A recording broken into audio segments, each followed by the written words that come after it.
Hey guys, here are your notes on section 7.2, day 1. Section 7.1 was all about the inverse trig functions for the inverse sine, inverse cosine, and inverse tangent.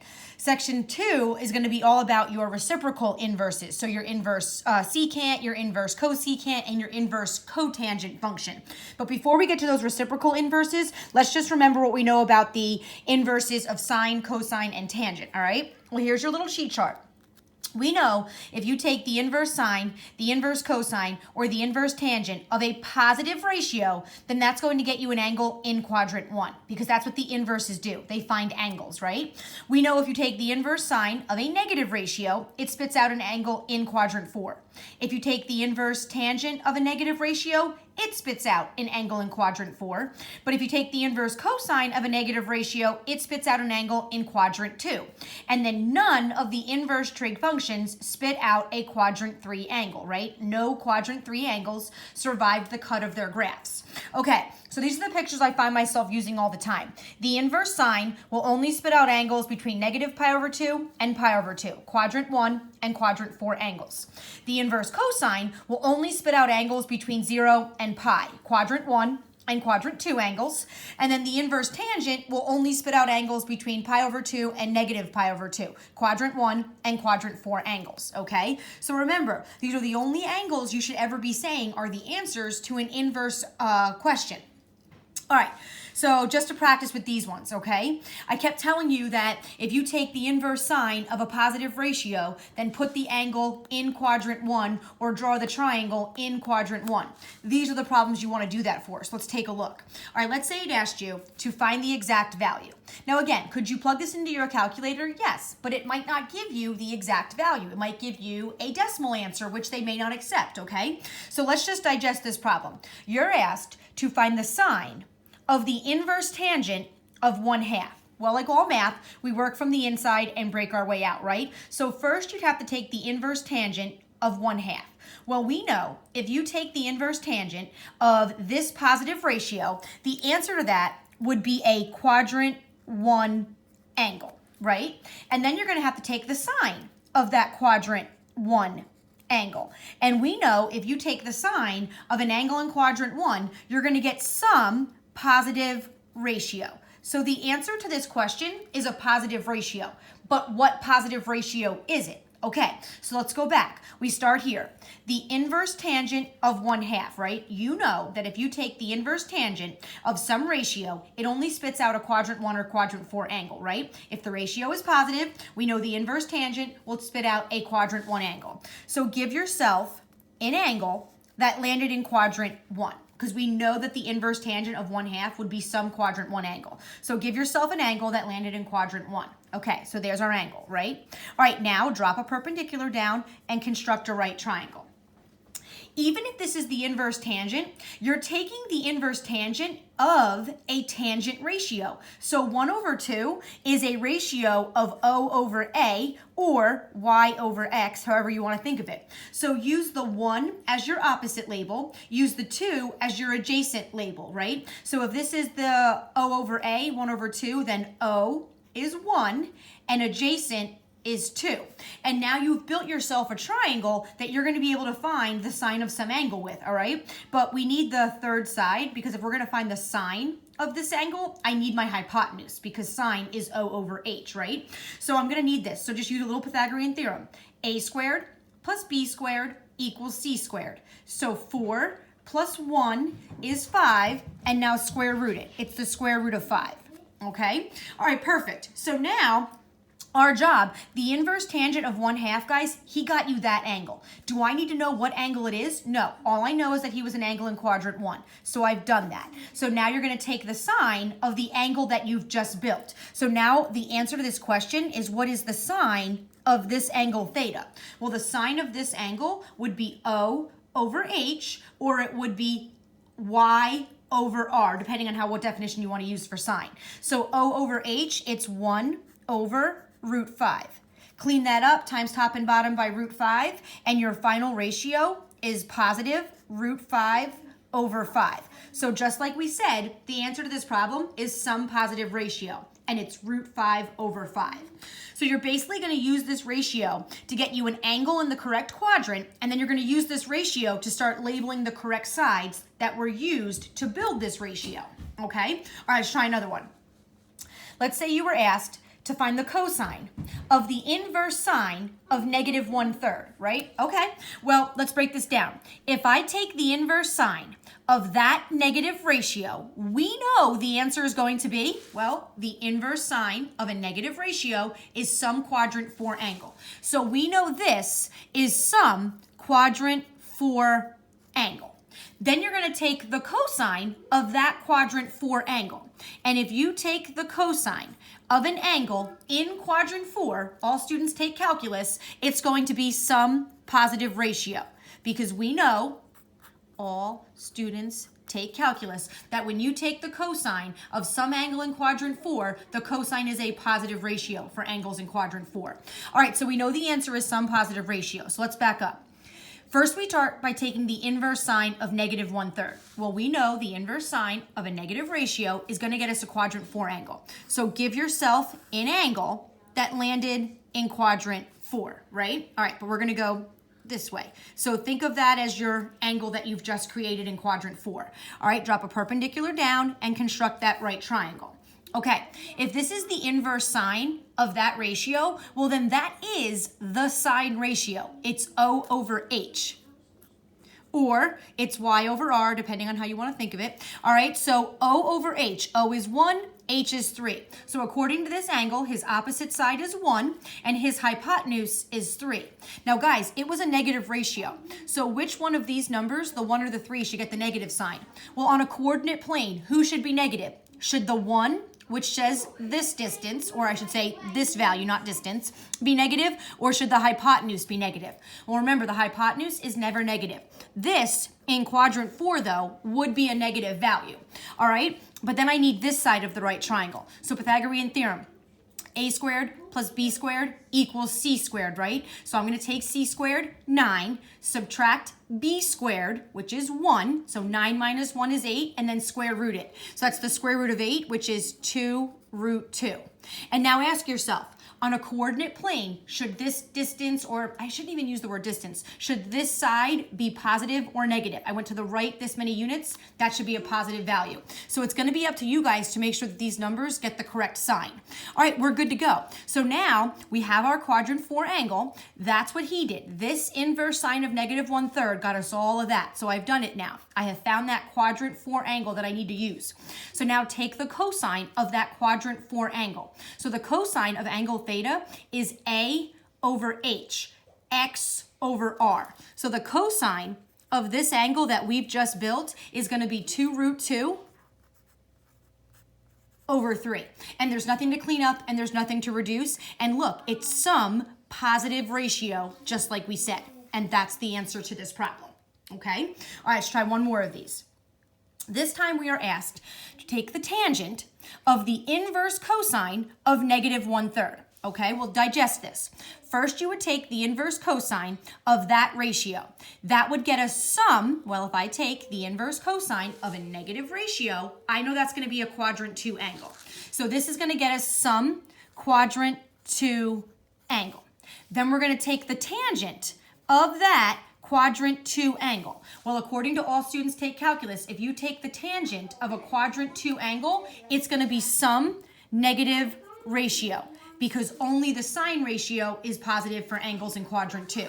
So the answer to this question is some negative ratio. But let's back up. Okay, so I would start with the inverse cosine of negative 1/3. Well, like we said, we know that's going to be some quadrant 2 angle. So give yourself an angle that lands in quadrant 2, right? But remember, it's not actually that angle that we use, it's his reference angle. And since they share this terminal side, it's okay, they'll have the same trig values.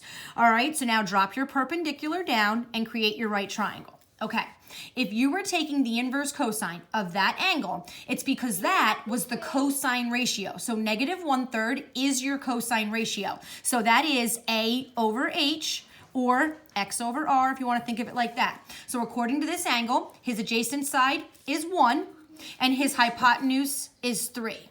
Okay, now again, on a coordinate plane, which one of these numbers should be negative, the 1 or the 3? Well, the 3 is never negative, right? So it's got to be the 1, so he should be negative. Okay, so now we're going to need this side in order to find the tangent of this angle. So a little Pythagorean theorem, right? A squared plus b squared equals c squared. So I'm going to take c squared minus a squared or b squared and get this side. So 9 subtract 1 is 8. The square root of 8 is 2 root 2. And now ask yourself, on the coordinate plane, should this be a positive or negative number in quadrant 2? It should be positive, right? Okay, so we're going to leave him as positive. So now we've gotten our quadrant 2 angle from this. Now we have to find the tangent of that quadrant 2 angle. So now find the tangent of this angle. The tangent of that angle theta that we've just built is going to be the opposite over the adjacent side, or the y over the x. So that's going to be 2 root 2 over negative 1, which is really just negative 2 root 2. So it's a negative ratio, just like we said, which is negative 2 root 2. And you're done. Okay? All right, so that's how you're going to do these kinds of problems. You have to start with your inverse trig function and knowing what angle it's going to spit out. And then you're going to find the sine, the cosine, or tangent of one of those angles. So the answers when it's set up like this is going to be a ratio. Okay? Okay. All right, so now we can get into the inverse secant first. Okay, so just like the other inverse trig functions and the other trig functions, their graphs don't show a one-to-one function. So technically the secant, if this is the graph of secant, it's not one-to-one. He doesn't pass the HLT. So he shouldn't have an inverse trig function. But if I just take a portion of his graph, I can force his inverse to exist, right? So let's start at 0. If I start seeing if he passes the HLT. If I stick to this side of the y-axis, is he passing? Yes, yes, yes, yes, yes, yes. It's good, right? But if I try to go this way, will he continue to pass the HLT? No. So I'm going to have to chop him right at x equals 0. Okay, then I have an asymptote, which yes, we'd like to kind of avoid them, but we can't because I can't go the other way. I'm forced to go to the right. So when I get to the other side of this asymptote, the graph actually picks up down here. So if I just stick to this side of his parabola, if you will, I can say, yes, he's passing the HLT. Yes, yes, yes, yes, yes, yes. But the minute you come over around this turn or around this bend, this hump here, does he continue to pass the HLT? No. So I'm going to have to cut him right here at pi. Okay, so if you look, the only angles that are going to survive his cut of the graph are angles from 0 to pi. So if you think about it, the way his graph was working, when you plugged an angle between 0 and pi over 2 in, some angle in quadrant 1, you got a ratio from 1 to infinity out. So this was your quadrant 1 angles and ratios leg of the graph. According to this graph, when I plugged an angle from pi over 2 to pi in, some ratio from negative infinity to negative 1 came out. So this was your quadrant 2 angles and ratios on that leg of the graph. So if you notice, only your quadrant 1 and your quadrant 2 angles are going to survive the cut of his graph. Okay, so again, this is the portion of the secant graph that we're going to keep. This little leg of that parabola, this vertical asymptote, and then this little leg of this parabola, if you will. That's all that survives the cut of his graph.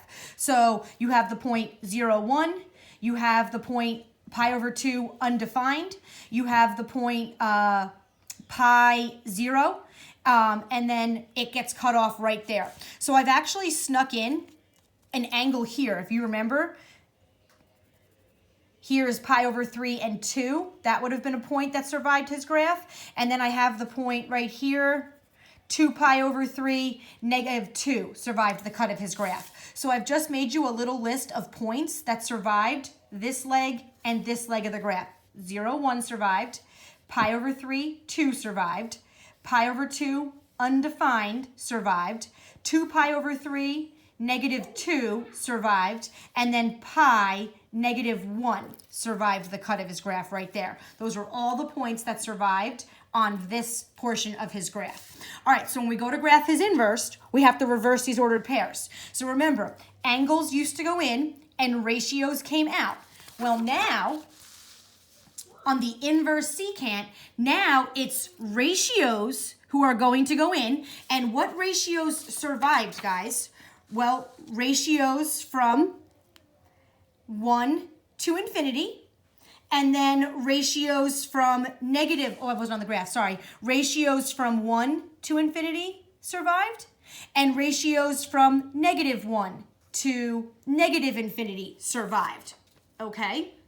So the way we're gonna say that is the domain. Ratios, x values that are greater than or equal to 1 survived, or x values that are less than or equal to -1 survived the cut of his graph. And then sometimes you'll see your math book will even say, well then therefore the absolute value of x has to be greater than or equal to 1. That's what those two are saying if you remember your absolute value inequalities. All right, well then your range. What did we say? The angles that are going to survive the cut of his graph are angles from 0 to pi. So he's only going to be capable of spitting out angles from 0 to pi. But you know what? I want to take that back. Because yes, he's going to be able to spit out angles from 0 to pi. But was pi over 2 ever an okay angle? No, it's an asymptote, right? So he's not going to be an angle that he's physically going to be able to spit out. So it's really going to be angles from 0 to pi over 2, but you can't include him, and then union, pick up on the other side of pi over 2, and then they go all the way to pi, okay? So again, it's angles from 0 to pi, but not pi over 2 is really how it works. Okay, so if we go to graph this, well, first of all, if pi over 2, 0 was a VA on the original graph, then when you go to the inverse, it'll be a HA. So at 0 ratio, an angle of pi over 2 cannot come out. It's a HA. Okay, well then, if 0, 1 used to be on the original, well then 1, 0 is on the inverse, right? So now a ratio of 1 goes in and an angle of 0 radians comes out, okay? Well, if the angle pi over 3 used to go in and a ratio of 2 came out, well now a ratio of 2 will go in and an angle of pi over 3 will come out. So now a ratio of 2 goes in and an angle of pi over 3, like 60 degrees, comes out. Okay? All right, well, let me stop there. So according to the trend of the graph, it's going to go from this dot to this dot and then hug that asymptote. So if you notice, if you plug a ratio bigger than 1 in, an angle between 0 and pi over 2 will come out. So a positive ratio makes a quadrant 1 angle come out. Okay, let me go get this point. So now 2 pi over 3 -2 used to be on the original graph. So now when a ratio of -2 goes in, an angle of 2 pi over 3 comes out. So now a ratio of -2 goes in, an angle of 2 pi over 3 comes out. Okay, look at that other point. Pi radians used to go in and a ratio of -1 came out. So now when a ratio of -1 goes in, a angle of pi radians will come out. So -1 goes in and pi radians comes out. So now the way this one is going, it's going from this dot to this dot and it's going to hug that asymptote. So that is the inverse cosecant graph. So now you can see if you plug a ratio less than -1 in, an angle between pi over 2 and pi will come out. Some quadrant 2 angle will come out. All right, so let's just write that down. If I plug a ratio greater than 1 in, an angle between 0 and pi over 2 comes out. So therefore, the angle would be in quadrant. Well, if you're an angle between 0 and pi over 2, you would be an angle in quadrant 1. So therefore, you would put that triangle, like we just did in those problems, in quadrant 1. Okay, according to the graph, if I plug a ratio less than -1 in, if I plug any ratio less than -1 into the inverse secant, then an angle between pi over 2 and pi radians will come out. And that means if you're an angle between pi over 2 and pi, you are a quadrant 2 angle. So therefore, you would draw your triangle or draw your angle in quadrant 2. Okay, so lucky for us, the inverse secant works just like the inverse cosine. He's only capable of spitting out angles between 0 and pi radians, okay? So quadrant 1 and quadrant 2 angles are the only angles that can come out of the inverse secant function. Okay, now let's do the inverse cosecant. What angles survive the cut of his graph, right? If we want to do the inverse cosecant, which is the inverse to the reciprocal of the sine function. Okay, well again, if we start right at 0, which if you remember, this is an asymptote. 0 goes in and an undefined ratio comes out. All right, well, if we start right at 0 and I look at this leg of his parabola, is he passing the HLT? Yes, yes, yes, yes, yes, yes, yes, yes. But the minute I come around this turn, he will not continue to pass the HLT. So I'm going to have to chop him right here at pi over 2. Okay, and then if I go back this way now, I go on the other side of this VA, the graph actually picks up down here. Is it passing the HLT? Yes, yes, yes, yes, yes, yes, yes. But the minute I come around this bend, around this turn, will it continue to pass the HLT? No. So I'm going to have to chop him right here at negative pi over 2. So this is the portion of his graph that we're going to keep to make his inverse exist. We're going to keep the angles from negative pi over 2 to pi over 2. So this leg of his graph survived, and then this leg of his graph survived. So if you notice how it works, right now it's saying if you plug an angle between 0 and pi over 2 radians in, a ratio from 1 to infinity will come out. So those are your quadrant 1 angles and ratios that just survived the cut of his graph. Well, if I come over here, according to this, it says if you plug an angle between 0 and negative pi over 2 in, a ratio from negative 1 to negative infinity will come out. So these are your quadrant 4 angles and ratios that just survived the cut of his graph. So it looks like only quadrant 1 and quadrant 4 angles survive the parts of his graph that we use to make his inverse exist. Okay, so I've written down some ordered pairs that live on the sections of his graph that survived. So right now we have the point negative pi over 2, negative 1, an angle of negative pi over 2 went in, and a ratio of negative 1 came out. I added in an angle here, negative pi over 6, like negative 30 degrees. Negative pi over 6, negative 2 survived the cut of his graph, and so did all of these guys. All right, 0, undefined, this VA survived the cut of his graph. I added an angle in right here, pi over 6, 2 survived the cut of his graph right here. This point, pi over 6 went in and a ratio of 2 came out. And then pi over 2, 1. This point survived the cut of his graph. So if all of these points are on his original graph, then we have to reverse the points to get his inverse graph. All right, so to get his inverse, okay, and remember, ratios from 1 to infinity and negative 1 to negative infinity survived, and then angles between pi over 2 and negative pi over 2 survived. All right, so his domain, what angles are going to survive? Well, angles from negative pi over 2 to pi over 2, but 0 didn't survive. So we can't include 0 as one of his ratios, okay? All right, so now the domain. What ratios survived? Ratios that were bigger than 1 or ratios that are smaller than negative 1. All right, so therefore, it's like the absolute value of x has to be greater than or equal to 1. That's what this is saying. All right, the range, though. The angles that are going to be able to come out of this function are angles between pi over 2 and negative pi over 2. All right?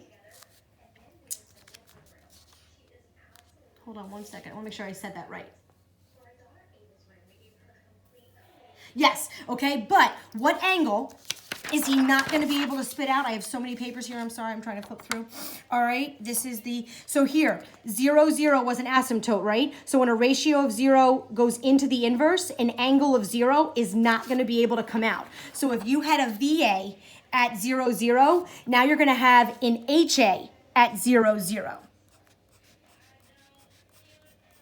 So the ratio of 0 can't go in, and then an angle of 0 radians can't come out. So yeah, he can spit out angles between pi over 2 and negative pi over 2, but he can't spit out 0, okay? So we're going to say angles from negative pi over 2 to 0, but not including 0, and then pick up on the other side of 0, and we can go off to pi over 2. All right? So again, he can spit out angles between negative pi over 2 and pi over 2, but not an angle of 0 radians, all right? That does not come out of his function because of that asymptote right there. All right, so here we go. Let's graph his ordered pairs. I keep flipping and I can't forget. All right, so if he has this point lived on his graph, right? Negative pi over 2, negative 1 lived on the original. Well, now a ratio of negative 1 will go in and an angle of negative pi over 2 will come out. Ratio goes in, angle comes out. Okay? Well, negative pi over 6 goes in, negative 2 came out. So now, when a ratio of negative 2 goes in, an angle of negative pi over 6 will come out. So a ratio of negative pi over 2 goes in, and an angle of negative pi over 6 comes out. So from left to right, it's going from this dot to this dot, and it's going to hug that asymptote. Okay? All right, and then we get another point. We have 0 undefined, right? So now that's our asymptote right there. So now pi over 6 used to go in and 2 came out. So now a ratio of 2 goes in and an angle of pi over 6 comes out. So now a ratio of 2 goes in, an angle of about, oh, I'm up here, an angle of about pi over 6 comes out. Okay, and then, where is it? Pi over 2 goes in and 1 comes out. So now when a ratio of 1 goes in, an angle of pi over 2 comes out. So 1 goes in and pi over 2 comes out. So now it's going from this dot to this dot, and then it's going to hug that asymptote. So that's what the graph of the inverse cosecant is going to look like. And look what it says. If you plug an angle bigger than what, if you plug a ratio bigger than 1 in, an angle between pi over 2 and 0 comes out. So if I plug a ratio greater than 1 in, an angle between 0 and pi over 2 comes out. And those are angles that are found in quadrant 1. So you would put that angle or draw that triangle in quadrant 1. All right, according to the graph, if I plug a ratio less than negative 1 in, if I plug any of these ratios in, an angle between negative pi over 2 and 0 come out. And that would be a quadrant 4 angle. Okay? So the good news is, quadrant. So the inverse cosecant acts just like the inverse sine. He's only going to be capable of spitting out angles between negative pi over 2 and pi over 2, which are quadrant 1 and quadrant 4 angles. So that's going to be just like the inverse sine. Okay, so let's make up a little cheat chart. So we saw that the inverse secant, which is the reciprocal of cosine, only spits out angles between 0 and pi. Quadrant 1 and quadrant 2 angles. The inverse cosecant, though, the inverse of the sine function, the reciprocal of the sine function, the inverse cosecant can only spit out angles from negative pi over 2 to pi over 2. Quadrant 1 and quadrant 4 angles. So they act just like their reciprocal trig functions, okay? All right, so we saw if you took the inverse secant of a positive ratio, it's going to spit out an angle in quadrant 1. So draw that triangle or draw that angle in quadrant 1. We also saw if you took the inverse cosecant of a positive ratio, it spits out an angle in quadrant 1. So draw that angle or triangle in quadrant 1. We saw if you took the inverse secant of a negative ratio, it spits out an angle in quadrant 2. So you're going to draw that angle or draw that triangle in quadrant 2. And then we just saw up here, if you take the inverse cosecant of a negative ratio, it's going to spit out an angle in quadrant 4. All right, so that's how they're going to work. All right, let's try a couple problems and be good to go. All right, let's say you're asked to take the inverse cosecant of this ratio 2? What angle is it going to give you? Well, think about it. Oops. The inverse cosecant, just like his reciprocal, the inverse sine, can only spit out angles in quadrant 1 or quadrant 4. And we saw if you take the inverse the inverse cosecant of a positive ratio, it's going to spit out a quadrant 1 angle. So we know the answer to this question is some quadrant 1 angle. All right, so basically it's saying the cosecant of what quadrant 1 angle equaled a ratio of 2. Well, guys, we can fix that even more. We can turn this into, well, who's the reciprocal of cosecant? Sine. The sine of what quadrant 1 angle equaled a ratio of, it would be his reciprocal, and the reciprocal of 2 is 1/2. Does anybody remember the sine of what special angle, 30, 45, 60, had a sine ratio of 1/2?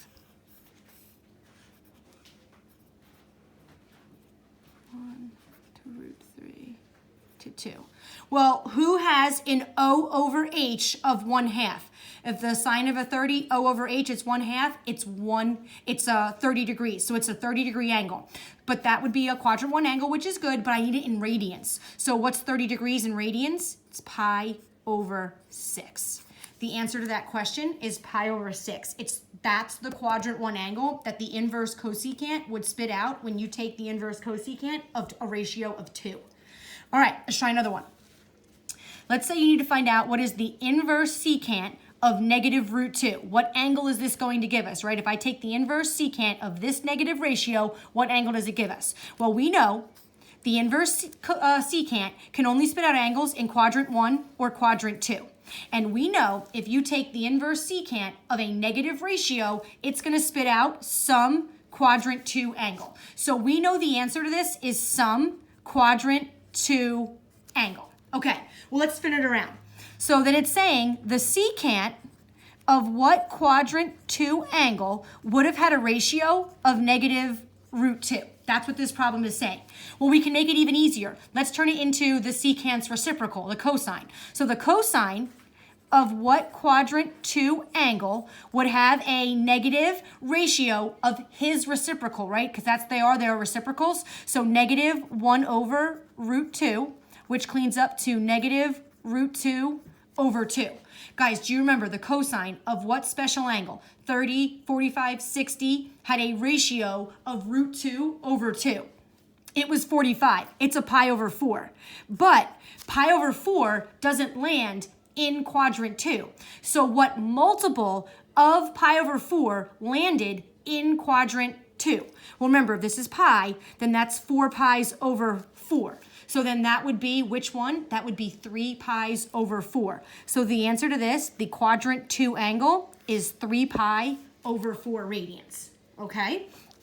All right, and then last, what is the inverse cosecant of negative 2 root 3 over 3? Well, we know the inverse cosecant can only spit out angles between quadrant 1 and quadrant 4.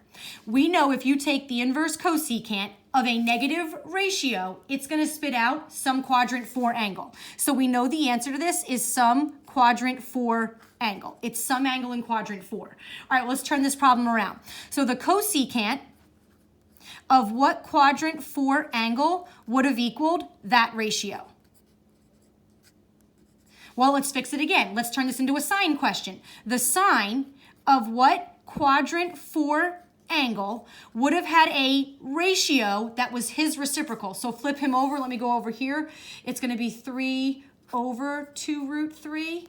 Clean it up. Root 3, root 3. That's 3 root 3 over root 3 times root 3 is 3. 3 times 2 is 6. That reduces to root 3 over 2. So negative root 3 over 2. Well, do you guys remember the sine of what special angle? 30, 45, or 60 was a ratio of root 3 over 2. It's a 60. It's a pi over 3. But pi over 3 would not have landed in quadrant 4. So it's not positive pi over 3 that makes this equation true. It's negative pi over 3. And that is your quadrant 4 angle that would make this problem true. Okay, so those are your reciprocal inverses. We still have cotangent, inverse cotangent to see. We'll see that in tomorrow's notes. As always, if you have any questions, please reach out to me and let me know, and I'd be more than happy to help. I hope your AP testing is going good.